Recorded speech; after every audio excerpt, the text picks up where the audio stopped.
bem? Eu espero que vocês todos e todes estejam bem.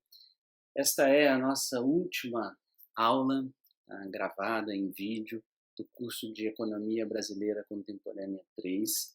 E nesta conversa quero falar com vocês sobre esse período aqui, 2016, 2019. É claro que esse período vai envolver também algumas coisas que são anteriores a ele, tá? E também algumas coisas que são posteriores a ele, como esse maio de 2020, em que eu gravo essa videoaula para vocês. Tudo bem? Nesse período aqui de 3 anos, tá?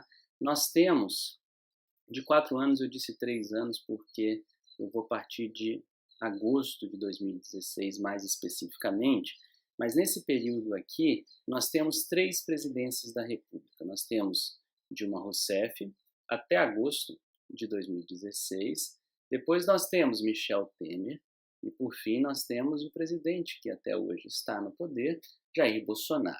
Tudo bem? Então Dilma Rousseff vai até agosto de 2016, Michel Temer entre agosto de 2016 e dezembro, 1º de janeiro de 2019, 1º de janeiro de 2019, assume Jair Bolsonaro, que neste maio de 2020 é nosso presidente no Brasil. Tudo bem? Para que eu possa conversar com vocês sobre esse período, eu necessariamente preciso contextualizá-los historicamente, enquanto que a marca desse período é este termo aqui, crise política. Alguma coisa que até hoje está aí, tá? No noticiário, nas redes sociais, nos grandes jornais, e não é fake news, tá? De fato, a crise política no Brasil, eu dato que ela começa a partir de 2013. Há exatos 7 anos, tá? Acontecem no Brasil, entre maio e junho de 2013, as jornadas de 2013, que são manifestações em várias cidades do Brasil, com pautas difusas, tá? Com várias demandas, mas que se sintetizam, de certa forma, em talvez 3 grandes frentes. A política tradicional que até hoje governou o Brasil, até hoje, 2013, foi insuficiente, tá? Então, primeira pauta, a velha política, foi insuficiente para oferecer serviços públicos de qualidade em relação ao que nós pagamos de imposto. Portanto, segunda pauta, eficiência e qualidade de serviço público. Parênteses, eficiência e qualidade de serviço público são justamente o estopim para essas manifestações quando o preço do transporte público aqui em São Paulo vai ser reajustado em 20 centavos. Tá?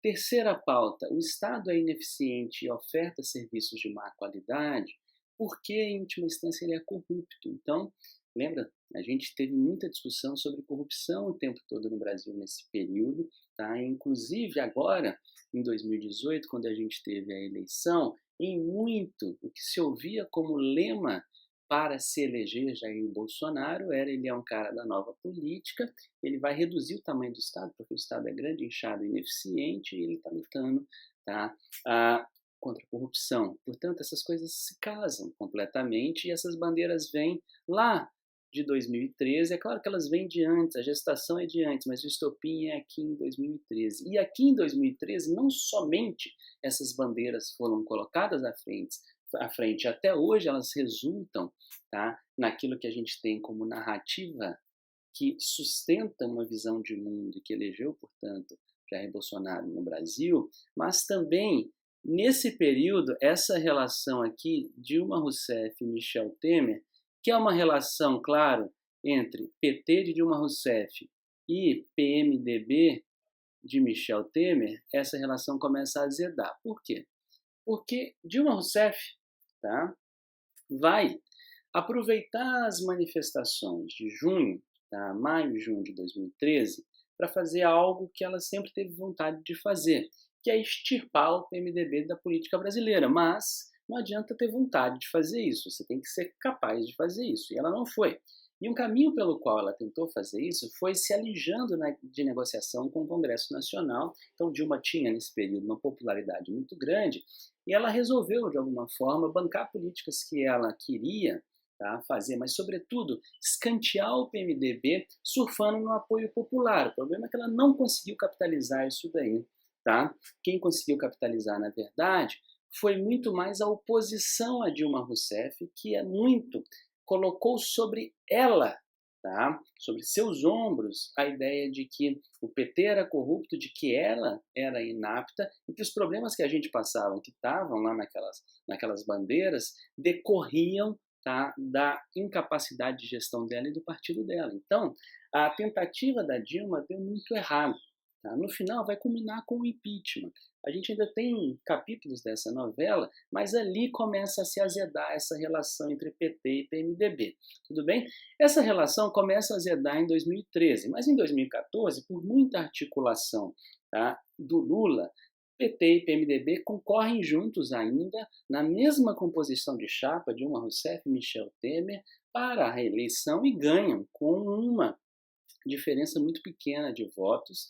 E em 2014, o PSDB, o partido derrotado na eleição, cujo candidato havia sido, tá, Aécio Neves, o PSDB questiona as eleições. Então a gente está vivendo o quê? Esse negócio aqui, ó, pessoal. A gente está vivendo crise política. Imagina, questionar uma eleição presidencial é talvez um dos ápices, junto com o impeachment, um dos ápices de uma crise política. Tá? Então o PSDB, sabendo que o resultado da eleição foi muito apertado e tendo conseguido imputar em muito a Dilma toda a insatisfação que existia no Brasil em relação à corrupção, ineficiência de Estado, a velha política, um conjunto de coisas, tá? O PSDB, então, vai fazer o questionamento eleitoral. Ele não é bem sucedido nesse processo, tá? Mas percebam, o que eu estou chamando a atenção é que com o questionamento eleitoral a gente está atacando mais gasolina numa fogueira, que é a fogueira da crise política. Em 2015, daí, a gente vai ter, logo quando começa o segundo mandato do governo Dilma, mais uma gasolina, tá? Mais uma lenha profundamente encharcada de gasolina tacada na fogueira da crise política, que é a Dilma, logo no começo do seu segundo mandato, tenta mais uma vez escantear o PMDB, tá?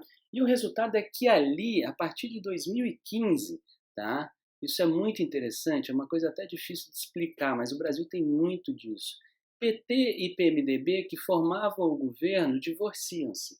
E aqui o mais interessante é que quando o PMDB, ao final de 2015, desembarca do governo para o qual e no qual foi eleito, o vice-presidente da República, que é o mesmo MT que está ali, o Michel Temer, ele permanece no cargo para o qual foi eleito. É mais ou menos uma coisa que eu não consigo muito entender. Então, o casal se divorciou, mas continuaram morando juntos sem conversar.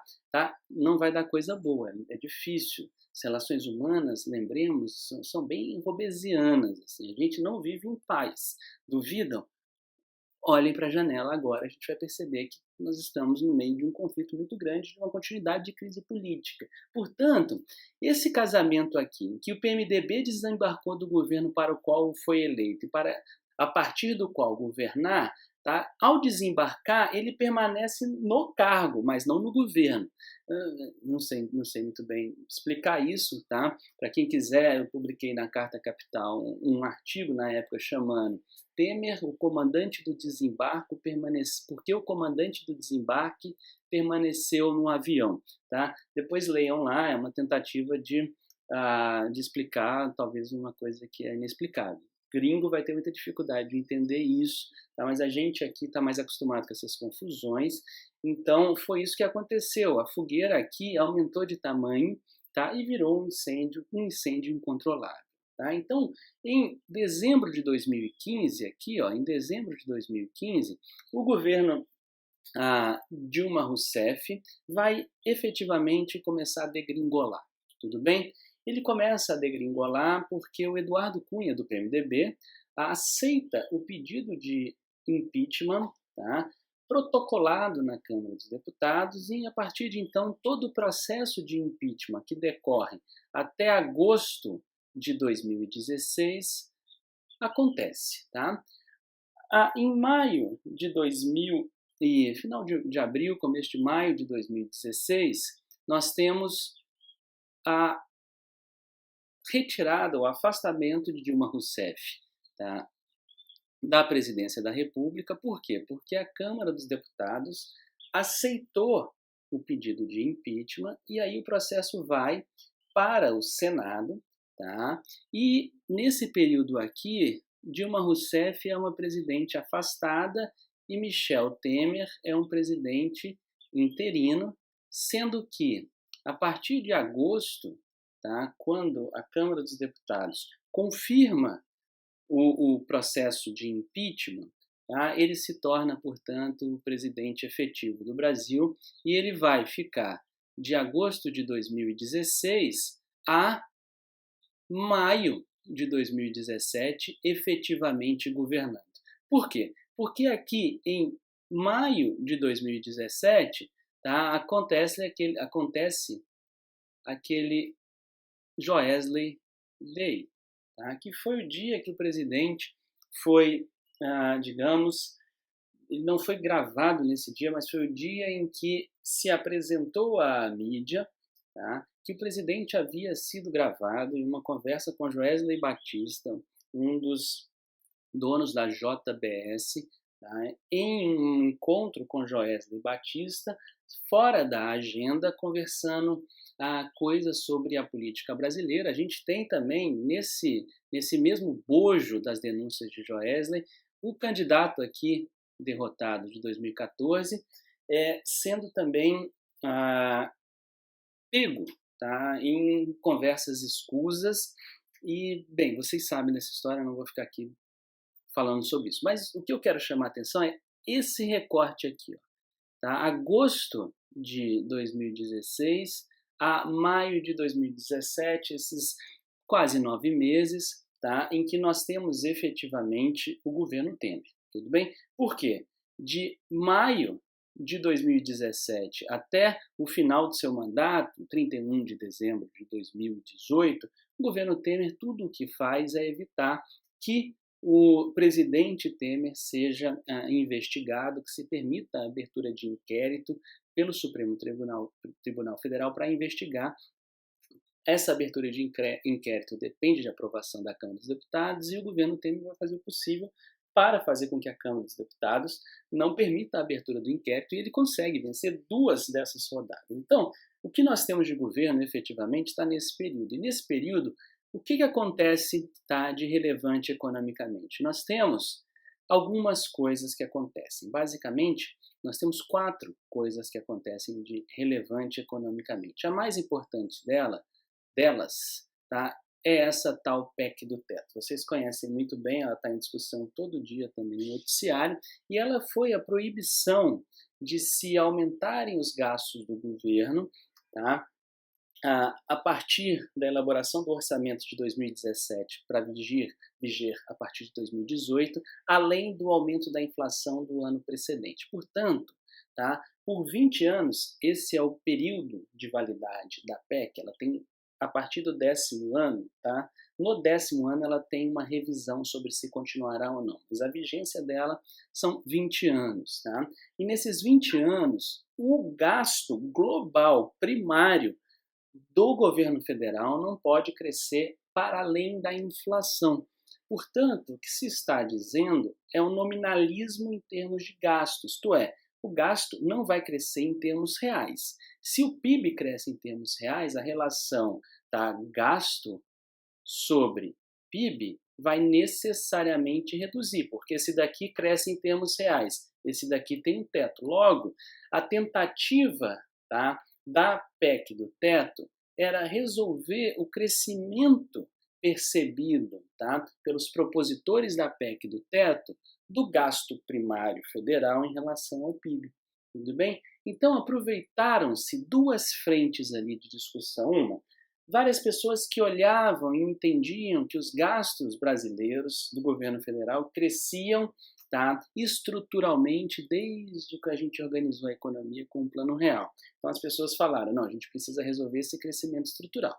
Por outro caminho, observou-se que um dos fatores que estiveram em jogo, tá, no período precedente a 2016 era o a deterioração, tá, fiscal causada pelo governo Dilma. Então ali é uma conjuntura, tá, mas outros olhavam para a estrutura, ou seja, gastos crescendo estruturalmente, vamos resolver isso numa tacada só, tá, fez-se a PEC do teto, que é, tá, uma legislação constitucional, a gente colocou, tá, na Constituição da República Federativa do Brasil uma regra de controle de gasto público. Então, vejam, o nível, tá, do regramento é muito intenso. Tá? É uma camisa de força muito grande. Tudo bem? Uma segunda medida que nós temos nesse período, tá, é a reforma da CLT. É uma reforma trabalhista, claro, como toda reforma, ela não é alguma coisa que vai acontecer, digamos, calmamente, há muito debate, há muita discussão, mas, diga-se de passagem, essas duas reformas passaram com facilidade, se a gente considerar o que são reformas constitucionais no Brasil, tá? Constitucionais, reforma de envergadura, porque a reforma da CLT não é constitucional, tá? A PEC do teto foi. Tá? Então a CLT é uma reforma de lei ordinária, mas que é uma coisa consagrada, que está no Brasil desde os anos 30. Então, houve muita discussão, mas o governo teve facilidade em fazer essa reforma, e a reforma, sobretudo, tá? Sobretudo, eu não vou entrar em pormenor porque foram vários itens mudados, mas, sobretudo, ela visa flexibilizar regimes de contratação, tá? E a intenção dessa flexibilização de regime de contratação de trabalho, de maneira pela qual as pessoas vão distribuir férias, vão distribuir carga horária. A intenção disso tudo é baratear, tá, custo do trabalho no Brasil. Tudo bem? Então, a reforma da CLT, reforma trabalhista, foi outra importante medida feita pelo governo Temer nesse período em que existiu efetivamente o governo. Tá? Outra coisa que nós temos também relevante, uma terceira medida, é aquilo que eu vou chamar de lei de terceirização. Não só eu, mas muita gente chama, tá? Essa lei de terceirização, ela foi a permissão dada via lei para que atividades fim de empresas pudessem ser exercidas por profissionais terceirizados. Então, havia uma proibição até esse momento, até 2016 para 2017, de que pudesse se existir terceirização para empresas, tá, serem contratadas por outras empresas para exercerem a finalidade daquela primeira empresa. Foi complicado, né? Vamos resolver isso daqui. Basicamente, muita coisa em geral, mas muita coisa meio, tá? Recepcionista. Vamos pensar aqui uma produtora de carros, tá? Ou recepcionista, ou a recepcionista, ou segurança, ou a segurança, que não são atividade fim produzir de carro, poderiam ser terceirizados. Mas, tá, o metalúrgico da produção do carro, não. Esse tinha que ser da própria empresa, fichado por ela. A lei da terceirização muda isso. O próprio metalúrgico poderia, então, ser terceirizado. Essa é mais uma, tá, mudança importante do governo Temer. Tem o mesmo espírito, em última instância, da reforma da CLT, que é baratear o processo produtivo. Tudo bem? E, por fim, há uma quarta mudança que eu quero chamar a atenção, que é o fim, tá, da TJ... o fim da TJLP. Isso daqui ficou bem estranho, né? Mas está escrito aqui, pessoal, ó, fim da TJLP. O fim da TJLP foi acompanhado do surgimento da TLP. TJLP, a taxa de juros de longo prazo, era a taxa a que se financiava, tá, os empréstimos concedidos pelo BNDES. Tá? Era uma taxa direcionada, era uma taxa marcada pelo governo, e em função, em muito, da imensa capitalização do BNDES que foi feito pelo governo, sobretudo Dilma, começa no Lula, tá? Mas a parte do Lula da capitalização é muito modesta. A parte que é mais expressiva é a parte do governo Dilma. Em função de o governo Dilma capitalizar via emissão de dívida, essa dívida é emitida e vendida pelo Tesouro pagando uma taxa de juros sempre maior do que 6%, que era lá, em média, 6 a 7%, aquilo que se cobrava na TJLP. Dessa forma, como o Tesouro, por exemplo, pagava 14% para absorver do mercado e transferia para o BNDES, que por sua vez emprestava a 6 e depois repagaria a 6, como isso daqui ao Tesouro, como isso daqui acontecia dessa forma, a sociedade brasileira estava financiando o BNDES, né? Então, a partir disso, começou a se ter uma proposta muito forte, de colocação de taxa de juros que fosse equivalente àquilo que o Tesouro a, pagava ao tomar emprestado. E daí vem a TLP, taxa de longo prazo, que elimina essa TJLP, E a TLP é uma taxa de juros que é referenciada numa média aritmética, de um período de maturidade, de venda de juros, de títulos públicos NTNB. Então, basicamente, a gente está vendo agora no Brasil uma discussão, ela tem uma parte fixa e uma parte móvel. Ela vai pagar o IPCA e vai pagar também uma taxa de juros definida a mercado. Por exemplo, nesse exato instante no Brasil, a gente está com uma TLP que está bastante alta em relação à taxa Selic.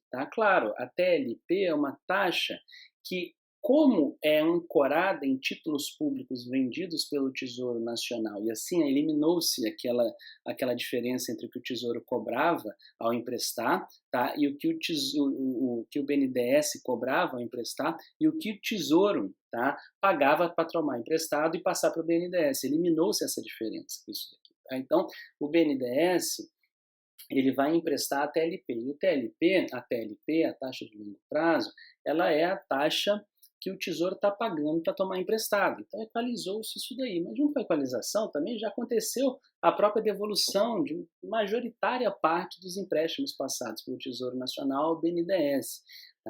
Aqui também, como pano de fundo da discussão da TLP, dessa coisa aqui, a gente tem uma pretensão do governo de fazer com que as taxas de juros no Brasil fossem menos marcadas pelo governo e mais definidas a mercado. Então, na medida em que a TLP é ancorada na NTNB, que é uma taxa marcada, que é um título público cuja taxa é marcada no mercado, a economia tem tanto detalhe, né? Uma coisa que... coisa... voltando. Então, a TLP é ancorada num título público, a nota do Tesouro Nacional, a NTN, série B, por isso que é NTNB, que tem uma parcela dada pela inflação e tem uma parcela que é definida a mercado, e essa parcela, portanto, definida a mercado, definiria a mercado a taxa de juros do Tesouro, do BNDES. Então, vejam, a lógica é, se as taxas de juros são mais marcadas ao mercado, elas vão sofrer mais intensamente os impactos da política monetária, quando a política monetária mexer na Selic, quando o Banco Central movimentar a Selic. Logo, tinha-se como pano de fundo a ideia de que, colocando-se a TLP, a taxa de longo prazo, a potência da política monetária movimentar a taxa Selic aumentaria, o que não é o caso, mas isso não vem ao nosso caso. Pois bem, em pouco tempo, a TLP é de agosto, é de meados de 2017. Bem, mas eu acabei de falar para vocês que nesse período de agosto de 2016 a maio de 2017 é que acontece de fato o governo Temer. De fato, após isso, efetivamente, o que vai acontecer é a colocação da TLP até o fim efetivo do governo Temer, que não é dia 31 de dezembro de 2018, como eu disse para vocês, mas é maio, passagem para junho, finalzinho de maio, começo de junho de 2018, quando acontece a greve dos caminhoneiros. Ali um governo que estava moribundo morreu. Ali acabou o governo Temer mesmo. Depois disso foi só, basicamente, preencher tabela, passar as eleições de final de 2018, outubro de 2018, e daí a gente tem Jair Bolsonaro eleito, que é essa siglinha JB, que está aqui, mas eu não falei nada. Então, Jair Bolsonaro ele vai assumir o comando em 1º de janeiro de 2019, ou seja, 2019, janeiro de 2019, ele vai assumir ali o comando do Brasil e está até hoje, maio de 2020, no poder como presidente da República. Tá? E o Jair Bolsonaro tem efetivamente uma grande marca, que é a reforma da Previdência. A reforma da Previdência é a única marca econômica até agora do governo Jair Bolsonaro, afora uma série de confusões, de crise política que permanece até agora no Brasil. Não preciso falar sobre isso porque a gente está vivendo isso. Então vocês têm capacidade de analisar, tá? E percebem que o Brasil está passando por um momento muito complicado. Mas economicamente, que é o que me interessa nesse exato instante, a única efetiva mudança feita pelo governo do Jair Bolsonaro foi a reforma da Previdência e, diga-se de passagem, esse MT aqui, que não é nem o MMT e nem Mato Grosso, esse MT, que é o Michel Temer, ele fez uma proposição de reforma da Previdência que estava em voga aqui nesse maio de 2017, claramente foi embora junto, tá, com Joesley Day. Tudo bem? Mas a reforma da Previdência apresentada pelo Paulo Guedes, tá, lá no começo de 2019, ela era uma proposta que previa, por exemplo, mudanças bruscas, como a capitalização. Tá? Ela acabou, a proposta levada pelo Paulo Guedes, acabou não conseguindo convencer muito o conjunto da sociedade brasileira de que ela era factível, porque a mudança de um sistema de repartição para um de capitalização, além de ser muito custosa, é uma mudança de formato, tá? É uma mudança de natureza de repartição para uma natureza de capitalização em termos de previdência. Além de ser caro isso daqui, é muito problemático, porque a gente vai precisar, em última instância, que as pessoas entendam, o conjunto da sociedade brasileira entenda o que é um regime de capitalização, portanto, de investimento o tempo todo e não de repartição de custos. Né? Isso não é tão fácil de ser feito e o governo não teve, sobretudo o ministro da Economia, Paulo Guedes, não teve uma facilidade em apresentar para a sociedade o que era isso. Tá? Bem, eu sou contrário ao regime de capitalização generalizado, mas eu não vou entrar nesse mérito. A grande questão é que, como acabou sendo de pouca cola social, o regime de capitalização acabou caindo, o governo foi muito incapaz, até porque é um governo que não formou efetivamente base parlamentar, tá? Mas deixando mais uma vez a discussão sobre a permanente crise política, até hoje vigente no Brasil, deixando isso de lado, falando especificamente do trâmite da reforma da Previdência, o governo não foi capaz, tá, de apresentar a sua proposta e sustentá-la, de forma que a sociedade, já convencida de que uma reforma da Previdência era importante, permitiu que o processo continuasse acontecendo e, em muito, por conta da ação do Congresso Nacional e aí especificamente do presidente da Câmara, Rodrigo Maia, a reforma da Previdência que foi lá apresentada pelo Michel Temer foi quase que a que foi aprovada. As diferenças são mínimas, tá? São de ajuste. Tá? Basicamente, são diferenças de perfumaria, que nem cabem discutir. Por quê? Porque, na medida em que percebamos, a sociedade entendeu que era necessária uma reforma da Previdência, e era necessária de fato, tá? E que o Congresso, tá, tomou frente, uma vez que o governo não conseguiu sustentar a sua proposta, aquela proposta que tinha sido trazida lá atrás pelo Michel Temer, acabou tendo a cola feita. Tá? Precisa reformar? Precisa. Do governo atual? Presta? Não. Então, o que a gente coloca no lugar? Aquela que tinha sido feita. Passou. Tá? E este foi o único ato, efetivamente, que nós tivemos, tá, de ação econômica do governo até aqui. Tudo bem? Por exemplo, a MP da Liberdade Econômica, mas que é profundamente controvertida e cujos resultados ainda são passíveis de muita discussão. Então, não dá para se dizer que é um marco, tá, da condução econômica desse governo. Por exemplo, a relação da cessão onerosa dos campos de petróleo, mas isso vem também do governo Temer, não é alguma coisa que a mudança da regra, tá, da concessão dos campos de petróleo veio também do governo Temer. Então não é alguma coisa que o governo Bolsonaro efetivamente efetivou. Tá? Chamo a atenção para a reforma da Previdência porque o impacto dela de é estrutural, não é um impacto de médio e longo prazo. Tá? E chama a atenção para que o perfil, tá? Para que vocês percebam que o perfil da reforma da Previdência foi não o perfil proposto pelo Paulo Guedes inicialmente, que é o ministro da Economia do governo Bolsonaro, mas foi o perfil que veio lá do governo Michel Temer. Bem, período confuso, né? Muito. Então, para recobrar e encerrar essa conversa, tá? O que nós temos efetivamente? Nós temos 5 reformas mais relevantes. PEC do teto, que está aí vigente, sobre muita controvérsia, tá? E aparentemente, para ser muito suave, porque concretamente ela não pode ser cumprida, tá? Nos próximos anos é muito provável que haja uma reforma ou a queda da PEC do teto. 2, tá? Nós temos a reforma trabalhista do governo Temer, que visou fazer a flexibilização, sobretudo da contratação de trabalhadores, de empregados. Tá? Essa flexibilização se dá em várias frentes, tudo bem, no regime de contratação intermitente direto, tá? Por exemplo, distribuição de férias, distribuição de carga horária, o que entra como cálculo da jornada de trabalho. Então é uma flexibilização grande disso que visava reduzir custo laboral. Por outro lado, a gente tem também a permissão para que terceirizados consigam atuar na atividade fim de determinada empresa. Tá? E a 4ª reforma feita pelo governo Temer é a introdução da TLP, que eu gastei um tempo aqui explicando para vocês. Por fim, tá, o governo Temer apresenta a reforma da Previdência, mas por conta do Joesley Day em maio de 2017, todas as discussões, toda a tramitação é abandonada.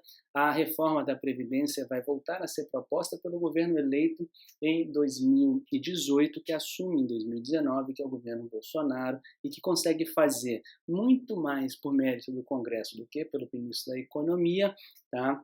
A reforma da Previdência. Eu não vou entrar aqui numa análise política do que motivou a eleição do Jair Bolsonaro, eu já fiz isso um pouco no começo da aula, tá? Mas a nossa aula aqui não é de análise política, infelizmente, tá? É uma aula de Economia Brasileira Contemporânea 3, e para encerrar, lembremos-nos, 2013, jornadas de maio e junho de 2013, que iniciam todo o processo de contestação do status quo, da coisa estabelecida na política brasileira, tá, do status quo, e dá, portanto, a ignição à crise política. 2014, eleição, Dilma e Temer reeleitos numa chapa que por si já era uma chapa brigada, PSDB questiona as eleições na urna. 2015, Dilma e Temer, PT e PMDB se separam, tá, mas o vice-presidente, que recém separou da presidente em termos de chapa, não sai do cargo para o qual foi eleito para ser governo. Tá? Então, o governo saiu do governo. Coisa interessante, o PMDB, além de sair do governo, lança um plano de governo sem ser a cabeça de chapa de governo. Difícil, né? Mas é assim que acontece. Então, 2015, dezembro, a gente tem a recepção, tá? A abertura do processo de impeachment, depois de um pedido de impeachment protocolado um grupo de advogados, vocês também conhecem essa história. Esse processo, dezembro de 2015, ele vai transcorrer em 2016, em maio de 2016, a gente tem um afastamento da presidente Dilma Rousseff. Depois, em agosto de 2016, a gente tem um afastamento efetivo, então Michel Temer deixa de ser interino e se torna presidente, tá? Agosto de 2016. Maio de 2017, a gente tem o Joesley Day, o governo Temer se torna um Walking Dead, tá? E aí, em maio de 2018, vem a greve dos caminhoneiros e o governo, que era um Walking Dead, recebe aquele tiro que sempre mata os zumbis na cabeça e acaba, mesmo sem ter de fato acabado o mandato que ele deveria cumprir, tampão, até dezembro de 2019, e aí em 2019 assume o governo Jair Bolsonaro. Expectativas são reanimadas se a gente pega os dados, mas o governo não consegue efetivamente levar à frente nenhuma proposta de plano econômico, porque ele não tinha em última instância, e a única grande consagração econômica que nós temos neste período é a reforma da Previdência, que é levada a efeito por mérito do presidente da Câmara dos Deputados, até hoje lá, tá, Rodrigo Maia. Tudo bem? E 2020 a gente vai falar em outra aula. Eu espero que todos vocês fiquem super bem. Tá? Os meus rabiscos aqui no quadro, vocês estão acostumados com ele, ficou bem Khan Academy hoje, que é uma inspiração. Tá? Fiquem bem, fiquem em casa. Um grande abraço.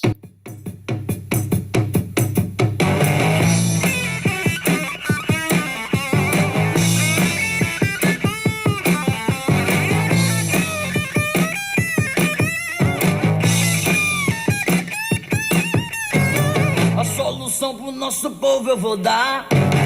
Negócio bom assim ninguém nunca viu. Tá tudo pronto aqui, é só vir pegar. A solução é alugar o Brasil.